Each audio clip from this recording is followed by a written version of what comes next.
नमस्कार दोस्तों, मैं विदुशेखर सिंह स्वागत करता हूं आपके अपने YouTube चैनल एजुमेनिया 247 पर। लगातार डिमांड आ रही थी कि सर मूल विधि की क्लासेस जो हैं वो नहीं मिल पा रही हैं, तो आज का पूरा जो टॉपिक है वो ध्यान में रखते हुए बना रहा हूं यूपीएसआई। और इस यूपीएसआई में जो सबसे ज़्यादा कंफ्यूजिंग टॉपिक है, या कह सकते हैं कि जिसके बारे में बहुत जानकारी नहीं मिल पाती है, वो है आपकी आईपीसी और दूसरी है आपकी सीआरपीसी। तो सबसे पहले तो कुछ बच्चों के अंदर जो कन्फ्यूज़न है कि सर पॉलिटी और आईपीसी सीआरपीसी, तो ये दिमाग में रखिएगा कि पॉलिटी अलग चीज़ है। पॉलिटी जो है वो आपकी अलग चीज़ है, यानी कि भारतीय संविधान और राज्य व्यवस्था जो है वो अलग चीज़ है। और ये जो आईपीसी का कॉन्सेप्ट आप पढ़ते हो या सीआरपीसी का कॉन्सेप्ट आप पढ़ते हो, ये अलग चीज़ है। शुरू करता हूँ। भारतीय दंड विधान और दंड प्रक्रिया संहिता, आप देख रहे होगे कि यहाँ पर आपका भारतीय दंड विधान और दंड प्रक्रिया संहिता, ये पूरी की पूरी हेडिंग है। भारतीय दंड संहिता से जब भी पूछेगा तो दिमाग में रखिएगा कि सन कौन सा था, तो सन था आपका 1860। भारतीय दंड संहिता आपके 1860 में, और दंड प्रक्रिया संहिता जो है वो आपकी 1973 में, यानी 1860 और 1973, ये दो चीज़ें आप याद रखिएगा। अब प्रस्तावना पे हम लोग चलते हैं। जब आप प्रस्तावना पे चलोगे तो आप देखोगे कि भारत के लिए, या उद्देशिका जो इसकी है, तो कहा गया कि भारत के लिए एक साधारण दंड संहिता का उपबंध करना समीचीन है, अतः यह निम्नलिखित रूप में अधिनियमित किया जाता है। संहिता का नाम और उसके प्रवर्तन का विस्तार, यह अधिनियम भारतीय दंड संहिता कहलाएगा और इसका विस्तार संपूर्ण भारत पर होगा। यानी दिमाग में रखना है कि इसका विस्तार पूरे भारतवर्ष पर लगेगा, यानी कि ऐसा नहीं होगा कि कोई ऐसा क्षेत्र होगा जहां पर आईपीसी लागू नहीं होगी। है क्या ये? तो भारतीय दंड संहिता संपूर्ण भारत का एक मुख्य आपराधिक कोड है। ध्यान देना है, ये सब प्रश्न आपको दिमाग में बैठा रखना है कि भारतीय दंड संहिता जो है यह एक मुख्य आपराधिक कोड है। उर्दू में इसे ताज-इराते हिंद भी कहते हैं। उर्दू में क्या नाम देंगे, तो ताज-इराते हिंद। आप अक्सर पुरानी मूवीज में देखे होंगे कि ताज-इराते हिंद की दफ़ा इतनी, इस तरीके से हमेशा धमकाया जाता था या डराया जाता था कि ताज-इराते हिंद की दफ़ा इतनी के तहत आपको, तो ये उर्दू नाम है। भारतीय दंड संहिता का उर्दू नाम क्या है, तो ताज-इराते हिंद भी कहते हैं। भारतीय दंड संहिता भारत के किसी भी नागरिक द्वारा किए गए कुछ अपराधों की परिभाषा व दंड का प्रावधान करती है, किंतु ये ध्यान देना है, यहाँ पे ये लाइन भी फोकस करने वाली है कि किंतु यह संहिता भारतीय सेना पर लागू नहीं होती। यानी अगर आपसे कभी भी ये प्रश्न पूछा जाए कि भारतीय दंड संहिता किस समूहों पर लागू नहीं होगी, तो भारतीय सेना पर इसका कोई प्रभाव नहीं पड़ेगा, यानी भारतीय सेना पर यह लागू नहीं होती है। ब्रिटिश काल में सन 1862 में लागू किया गया। इसके बाद स्वतंत्र होने के पश्चात समय समय पर संशोधन हुए। इसमें कुल 511 धाराएं हैं, जिसे कुल 23 अध्यायों में वर्णित किया गया है। ध्यान देना है, फिर से याद दिला रहा हूं कि भारतीय दंड संहिता का उर्दू नाम ताज-इराते हिंद है। ये भारतीय नागरिकों द्वारा किए गए कुछ अपराधों की परिभाषा और दंड का प्रावधान करती है, लेकिन यह संहिता भारतीय सेना पर लागू नहीं होती है। और कब ये लागू हुई है, तो ये लागू हुई है ब्रिटिश काल में सन 1862 में। यहाँ पर मैं अलग से भी लिख देता हूँ कि ये लागू कब हुई है, तो ये आपकी लागू हुई है 1862 में। ध्यान देना है, लागू कब हुई है, ये लागू हुई है आपकी 1862 में लागू हुई है ब्रिटिश काल में। कितनी धाराएं हैं, तो फिर इसको यहाँ लिख देता हूँ कि 511 धाराएं हैं। 511 धाराएं हैं टोटल। अध्याय कितने हैं, अध्याय भी याद रखना है कि कुल अध्याय इसमें 23 हैं। ध्यान दीजिएगा, 511 धाराएं हैं और कुल 23 अध्यायों में वर्णित किया गया है। विधि आयोग की अगर बात किया जाए, तो विधि आयोग यानी कि लॉ कमीशन जो हमारे यहाँ पर बना है, वो बनाया गया था 1834 में। और इसके पहले अध्यक्ष कौन थे, तो लॉर्ड मैकाले इसके पहले अध्यक्ष थे। ध्यान दीजिएगा, फिर से याद दिला रहा हूँ कि भारतीय दंड संहिता संपूर्ण भारत का एक मुख्य आपराधिक कोड है। उर्दू में ताज-इराते हिंद कहते हैं। भारत के किसी भी नागरिक द्वारा किए गए कुछ अपराधों की परिभाषा व दंड का प्रावधान करती है, किंतु यह संहिता भारतीय सेना पर लागू नहीं होती। इसे ब्रिटिश काल में सन 1862 में लागू किया गया था। इसके बाद भारत के स्वतंत्र होने के पश्चात इसमें समय समय पर संशोधन होते रहे। कुल 511 धाराएं हैं जो कुल 23 अध्यायों में वर्णित है। विधि आयोग की स्थापना 1834 में हुई थी और इसके पहले अध्यक्ष लॉर्ड मैकाले थे। अब ध्यान देना है कि कहा गया कि अनुच्छेद 370 के हटाए जाने पर, यानी पहले क्या था कि जम्मू कश्मीर के ऊपर लागू नहीं था, लेकिन अनुच्छेद 370 के हटाए जाने पर भारतीय दंड संहिता पूरे भारत पर लागू हो गई है, जिसमें जम्मू और कश्मीर केंद्र शासित प्रदेश भी शामिल है। संविधान के अनुसूची 5 के तहत 109 कानून अब जम्मू कश्मीर पर भी लागू होंगे। यानी ध्यान देना है कितने कानून जम्मू कश्मीर पर लागू होंगे, तो 109 कानून जम्मू कश्मीर पर भी लागू होंगे, जिसमें भारतीय दंड संहिता के साथ साथ हिंदू विवाह अधिनियम और अन्य कानून भी शामिल हैं। अब पूरा से चला जाएगा तो यहाँ पर सबका नाम, यानी कौन कौन सी धाराएं, तो हमने कहा था कि धारा 1 से लेकर के इसको सही कर लेना है।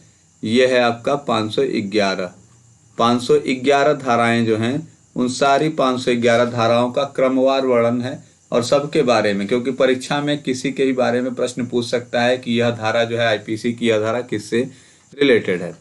तो ध्यान देना है कि शुरुआत जो हमारे यहाँ पर हुई है वो कैसे हुई है, तो शुरुआत हमारे यहाँ पर हुई है संहिता के नाम से, कि पहली धारा जो है हमारी वो संहिता के नाम पर डिस्कशन करती है, धारा 1। दूसरे नंबर पे अगर आप आएंगे तो धारा 2 जो है भारत के भीतर किए गए अपराधों का दंड। धारा 3 भारत से परे किए गए किंतु उसके भीतर विधि के अनुसार विचारणीय अपराधों का दंड। ध्यान देना है कि धारा 1 किसको इंडिकेट कर रही है, तो धारा 1 इंडिकेट कर रही है संहिता का नाम और उसके प्रवर्तन का विस्तार, कि कहाँ कहाँ तक यह संहिता लगी हुई है।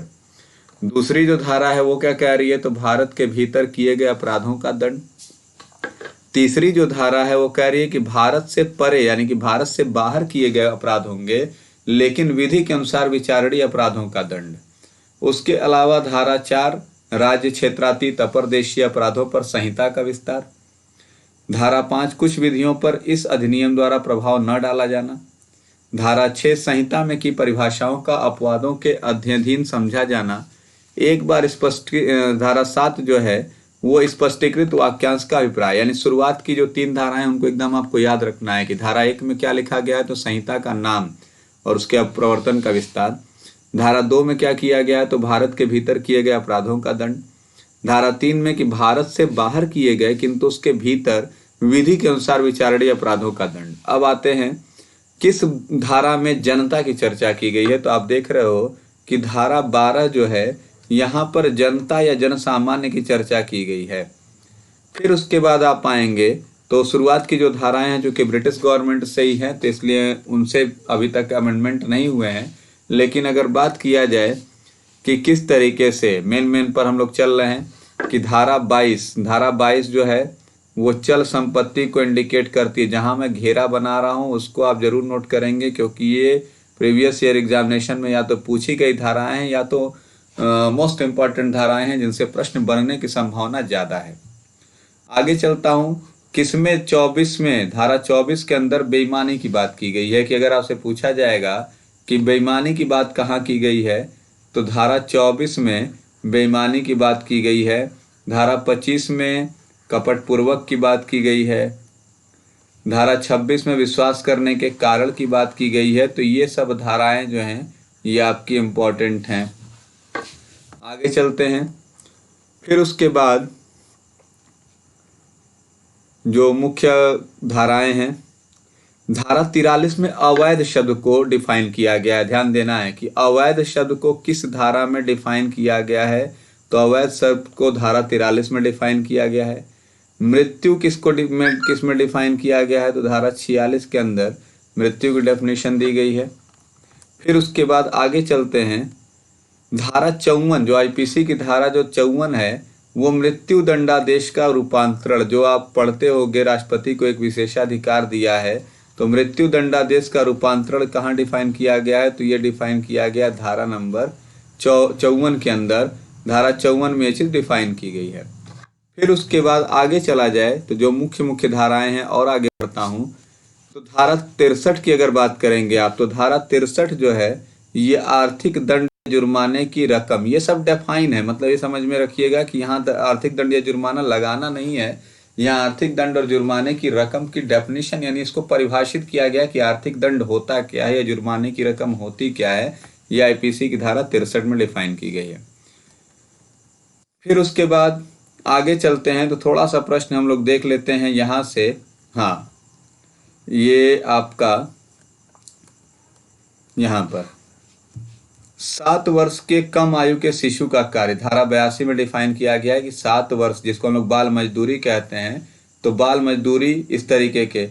और 83 में 7 वर्ष से ऊपर किंतु 12 वर्ष से कम आयु के और अपरिपक्व को समझ के शिशु का कार्य, शिशु शब्द यहाँ पर रखा गया, इसको आप बालक समझिएगा कि 7 वर्ष से कम आयु के शिशु का कार्य कहाँ डिफाइन किया गया है, तो धारा 82 में। और 7 वर्ष से ऊपर लेकिन 12 वर्ष से कम आयु के अपरिपक्व को समझ के शिशु का कार्य कहाँ डिफाइन किया गया है, तो डिफाइन किया गया धारा 83 के अंदर। फिर उसके बाद जो मुख्य हैं, आगे चलते हैं।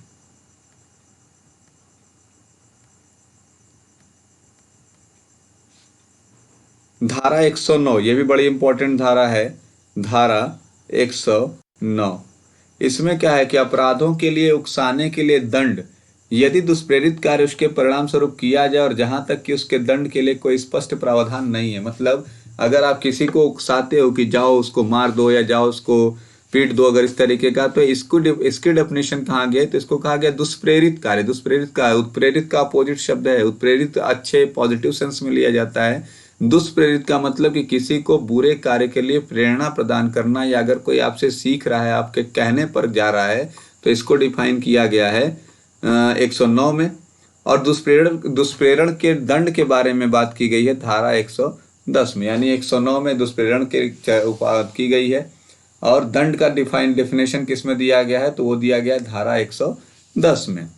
आगे जब आप आते हो तो इस तरीके के जितने भी हैं वो सारे आ जाएंगे। आगे जब आप आते हो तो मुख्य धाराओं के बारे में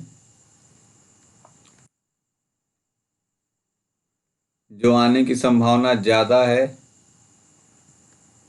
ये है आपका, आगे चलते हैं, जो मुख्य धाराएं हैं उन पर डिस्कशन किया जाएगा। हाँ, धारा 171 में रिश्वत की बात की गई। धारा 171 ख में रिश्वत की बात की गई है। 171 अंग में रिश्वत के लिए दंड की बात की गई। यानी अगर कोई कर्मचारी रिश्वत लेता हुआ पकड़ा जाता है तो उसको आईपीसी की कौन सी धारा लगेगी, तो धारा 171। कौन सी धारा लगेगी, धारा 171 का अंग वाला पार्ट जो है यहाँ पर लगेगा। ये ध्यान देना है कि अंग वाला पार्ट यहाँ पर लगेगा। यानी कि अगर कोई व्यक्ति रिश्वत लेता हुआ पकड़ा जाता है तो आईपीसी की किस धारा के अंतर्गत उसके ऊपर लगेगा, तो धारा 171 का। अगर आप पुलिस को झूठी सूचना देते हैं तो ये ध्यान देना है कि कहाँ पर, तो धारा 177 177 में झूठी सूचना देने की डेफिनेशन दी गई कि झूठी सूचना कहते किसको हैं, और इस तरीके से यहाँ पर डिस्कशन किया गया है। तो ये आपका दिमाग में रखना है। अब आप देख रहे होंगे कि धारा 177 जो है वो डिफाइन करती है झूठी सूचना देना। फिर उसके अलावा जब आप आगे जाओगे तो ये सब इम्पोर्टेंट जितने भी होंगे उन सब पे अगर बात किया जाए तो जितने भी इम्पोर्टेंट हैं, जैसे अगर आप आ जाएं इस पे धारा 180 तो कथन पर हस्ताक्षर करने से इनकार। फिर उसके बाद आप आगे आ जाएं,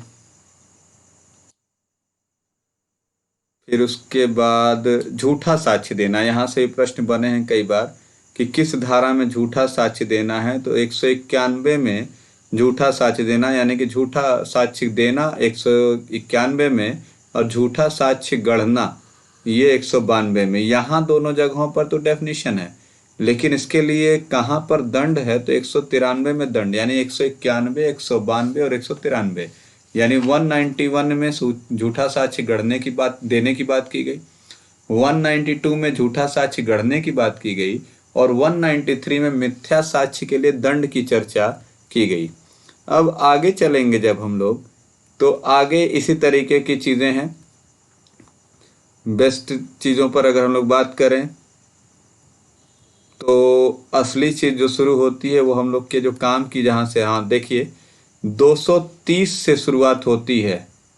230 से लेकर के सिक्के की चर्चा की गई है कि 230 में आप देख रहे हो कि सिक्के की परिभाषा, 231 में सिक्के का कूटकरण यानी डिज़ाइन, 232 में भारतीय सिक्के का कूटकरण, सिक्के के लिए कूटकरण के लिए उपकरण बनाना या बेचना, 234 में भारतीय सिक्के के कूटकरण के लिए उपकरण बनाना या बेचना, 235 में सिक्के के कूटकरण के लिए उपकरण या सामग्री उपयोग में लाने के प्रयोजन से उसे कब्जे में रखना, 236 में भारत से बाहर सिक्के के कूटकरण का भारत में दुष्प्रेरण, 237 में कूटकृत सिक्के का आयात और निर्यात, 238 में भारतीय सिक्के की कूटकृतियों का आयात और निर्यात, 239 में सिक्के का परिधान, 239 में सिक्के का परिधान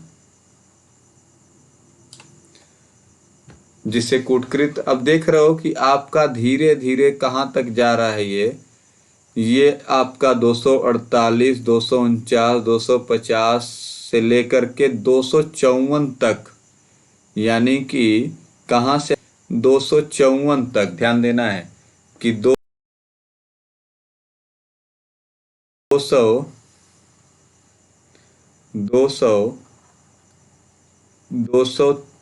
से लेकर के 254 तक केवल चर्चा हुई है किसकी? तो केवल चर्चा होती है भारतीय सिक्के की। यानी भारतीय सिक्के की चर्चा कहाँ हुई है? तो 230 से लेकर 254 तक भारतीय सिक्के की ही चर्चा हुई है, ये दिमाग में रखना है। फिर आप आ रहे हो 54 के बाद, अब आगे जब आप बढ़ोगे 55 की तरफ, तो 55 में आप देख रहे हो कि 55 सरकारी स्टाम्प, फिर 56 सरकारी स्टाम्प, 57 सरकारी स्टाम्प, 58 सरकारी स्टाम्प, 60 सरकारी स्टाम्प। यानी जैसे जैसे आप आगे बढ़ रहे हो 55 से लेकर के और 63 क तक स्टाम्प की बात हुई है। यानी 255 से लेकर के 263 तक आप देख रहे हो केवल और केवल भारतीय स्टाम्प की चर्चा हुई है। आगे चलते हैं, फिर माप की चर्चा हुई है, औषधियों पे भी चर्चा हुई है, फिर उसके बाद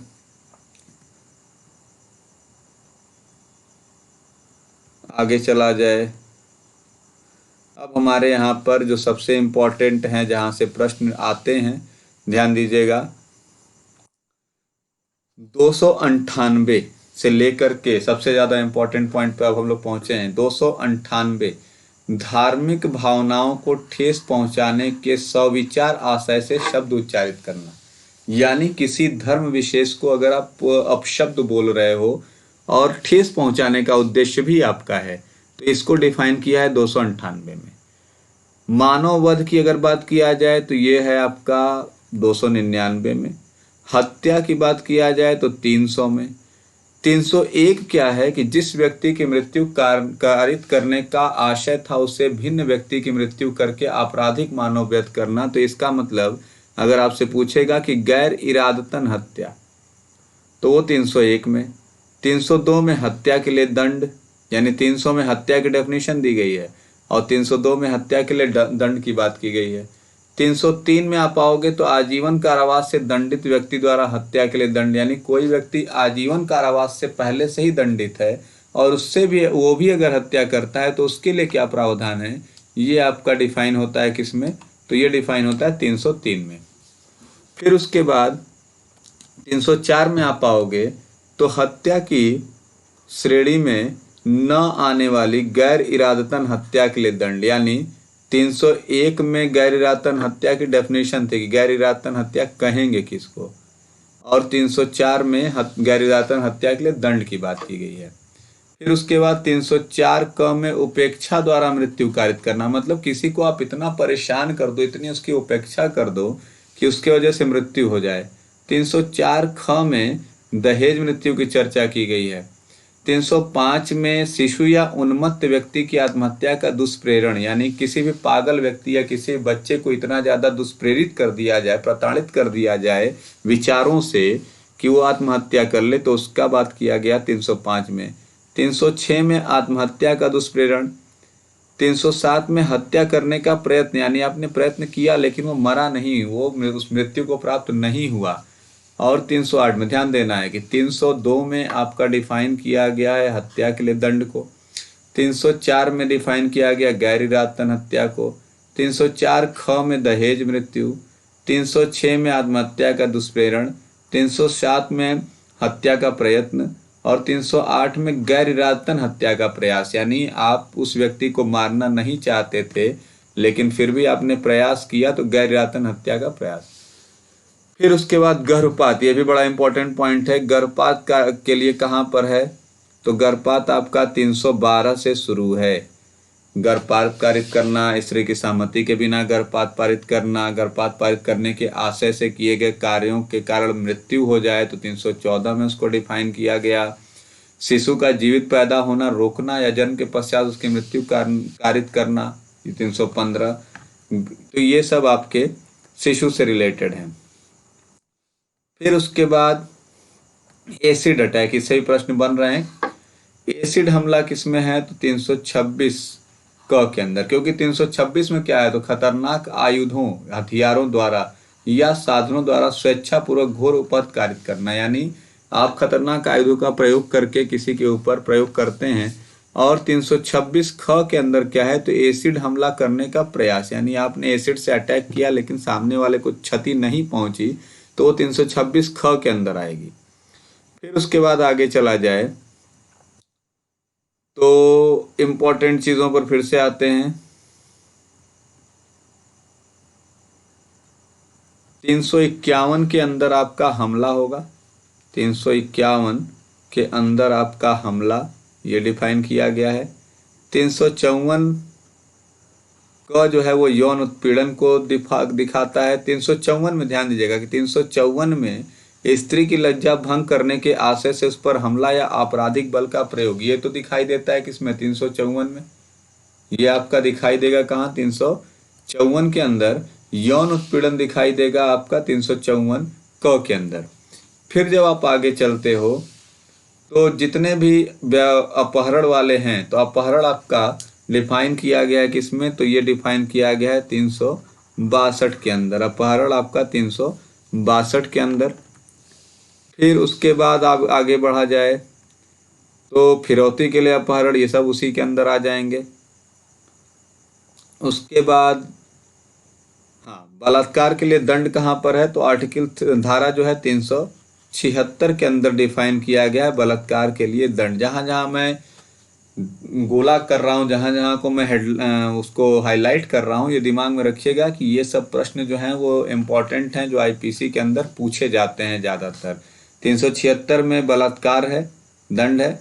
378 में चोरी डिफाइन की गई है, 378 के अंदर चोरी डिफाइन की गई है। और 379 यानी 379 में आप देखोगे तो ये आपका डिफाइन किया गया है चोरी के लिए दंड, यानी 378 में चोरी और 379 में चोरी के लिए दंड। फिर उसके बाद आगे चलते हैं तो फिर से आपके जो काम की चीज़ें हैं जहाँ से प्रश्न बनते हैं, तो 390 में ध्यान देना है कि 390 में लूट की डेफिनेशन है और 392 में लूट के लिए दंड है। लूट करने का प्रयत्न क्या है, तो 393 में है। लूट करने में स्वेच्छापूर्वक किसी को अगर चोट पहुंचा रहा है तो 394। डकैती के लिए दंड 395। हत्या सहित डकैती तो 396। इस तरीके से आपको धीरे धीरे आगे बढ़ना है। फिर उसके बाद आगे चलते हैं तो जो इम्पोर्टेंट है, तो यहाँ से भी बहुत सारी चीज़ें आपकी पूछी जाएंगी, जैसे धारा 420 से भी खूब प्रश्न आते हैं। छल करना, बेईमानी से बहुमूल्य वस्तु या संपत्ति देने के लिए प्रेरित करना। 421 में क्या है कि लेनदारों में वितरण निवारित करने के लिए संपत्ति का बेईमानी या कपट पूर्वक अपसारण या छिपाना। फिर उसके बाद जब आप आगे बढ़ेंगे तो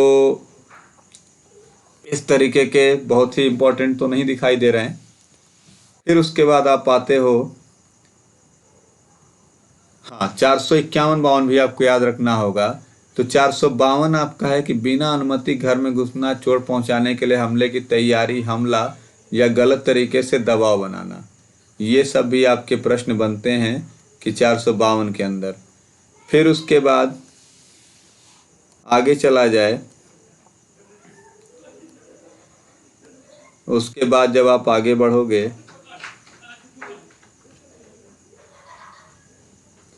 तो आप देखोगे, हाँ, करेंसी नोटों या बैंक नोटों का कूटकरण, ये भी प्रश्न बनता है। नकली बनाना, असली बनाना, इस तरीके के प्रश्न भी बड़े आते हैं। तो ये भी बड़ा इंपॉर्टेंट आपके लिए टॉपिक होगा, तो इसको भी आप एक बार देख लीजिएगा। फिर उसके बाद आगे चलेंगे, पति या पत्नी विधि पूर्वक, 493 से ध्यान देना है कि 493 में क्या दिया है कि विधि पूर्ण विवाह का धोखे से विश्वास उत्प्रेरित करने वाला पुरुष द्वारा कारित सहवास, पति या पत्नी के जीवन काल में पुनः विवाह, पूर्ववर्ती विवाह को उस व्यक्ति से छिपाकर जिसके साथ आगामी विवाह किया जाता है, विधि पूर्वक विवाह के बिना कपट पूर्वक विवाह कर्म पूरा करना, व्याभिचार, ये सारे आपके शुरू हो रहे हैं कहाँ से, 493 से शुरू होते हुए आ रहे हैं 497, 498, 498 तक, ये सारे आएंगे। यानी कि शादी में धोखा जो है वो आपका 493 से शुरू हो रहा है, 498 तक जा रहा है। फिर उसके बाद आप आएंगे तो 511 में आजीवन कारावास या अन्य कारावास से दंडनीय अपराधों को करने का प्रयत्न करने के लिए दंड, यानी ये प्रयत्न के लिए है। 510 के अंदर है, धारा 510 में डिफाइन किया गया शारीरिक व्यक्ति द्वारा लोक स्थान में दुराचार। तो ये तो आपका दंड प्रक्रिया संहिता है, ध्यान दीजिएगा। अब दंड प्रक्रिया संहिता में जब आप आएंगे तो कहा गया कि CrPC code of criminal procedure, code of criminal procedure है, कोड ऑफ क्रिमिनल प्रोसीजर को हम लोग सीआरपीसी कहते हैं। इसी को हम लोग कहते हैं दंड प्रक्रिया संहिता। पारित कब हुआ तो ध्यान देना है कि सीआरपीसी पारित हुई है 1973 में और 1 अप्रैल 74 से इसको लागू कर दिया गया है। जब कोई अपराध किया जाता है तो सदैव 2 प्रक्रियाएं होती हैं जिन्हें पुलिस अपराध की जांच करने में अपनाती है। एक प्रक्रिया पीड़ित के संबंध में और दूसरी आरोपी के संबंध में होती है। ध्यान दीजिएगा, आईपीसी भारतीय दंड संहिता का संक्षिप्त नाम है। सीआरपीसी में इन दोनों प्रकार की प्रक्रियाओं का ब्यौरा दिया गया है। दंड प्रक्रिया संहिता के द्वारा ही अपराधी को दंड दिया जाता है। इन्हीं प्रक्रियाओं के बारे में सीआरपीसी में बताया गया है। दंड प्रक्रिया संहिता को मशीनरी के रूप में वर्णित किया जाता है जो मुख्य आपराधिक कानून के लिए एक तंत्र प्रदान करता है। देखिए क्या क्या इसमें होना है। तो 4 तरीके की प्रक्रियाएं हैं, 4 प्रक्रियाएं आपकी आती हैं। पहला अपराध की जांच, दूसरा संदिग्धों के प्रति रवैया, तीसरा साक्ष्य संग्रह प्रक्रिया और चौथा जो है निर्धारित करता है कि अपराधी दोषी है या नहीं है। यानी आईपीसी में क्या थी कि आईपीसी के हिसाब से आप सजा देंगे, लेकिन सीआरपीसी जिसको आपने कहा कि code of criminal procedure, code of criminal procedure जो लागू हुआ है कब से, 1 अप्रैल 1974 को, और कब पारित हुआ था तो 1973 में, 1973 में 4 प्रक्रियाएं बताएंगे। पहला कहा गया कि अपराध की जांच करेगा जो भी अधिकारी होगा। दूसरा कहा कि संदिग्धों के प्रति उसके रवैये के बारे में बात की जाएगी। तीसरा कहा गया कि साक्ष्य संग्रह प्रक्रिया, यानी उसके खिलाफ या उसके पक्ष में जो आप साक्ष्य संग्रह कर रहे हो उस प्रक्रिया को। और चौथी प्रक्रिया है कि यह निर्धारित किया जाए कि अपराधी दोषी है या नहीं है। अब अगर आप आओगे तो आप देखोगे भारतीय दंड संहिता के बारे में। तो सबसे पहली बात कि भारतीय दंड संहिता के बारे में आप जब देख रहे हो तो कह रहे हो कि यहाँ पे आप देखिए कि यहाँ से हम इधर की तरफ बढ़ रहे हैं कि आईपीसी देश में लागू सभी आपराधिक गतिविधियों को कवर करने और उनके लिए सजा गिरफ्तारी से जुड़े कानूनों का प्रावधान यानी मूल आपराधिक कानून को संदर्भित करती है। प्रकार क्या होगा तो ये एक मूल विधि है, मौलिक विधि है।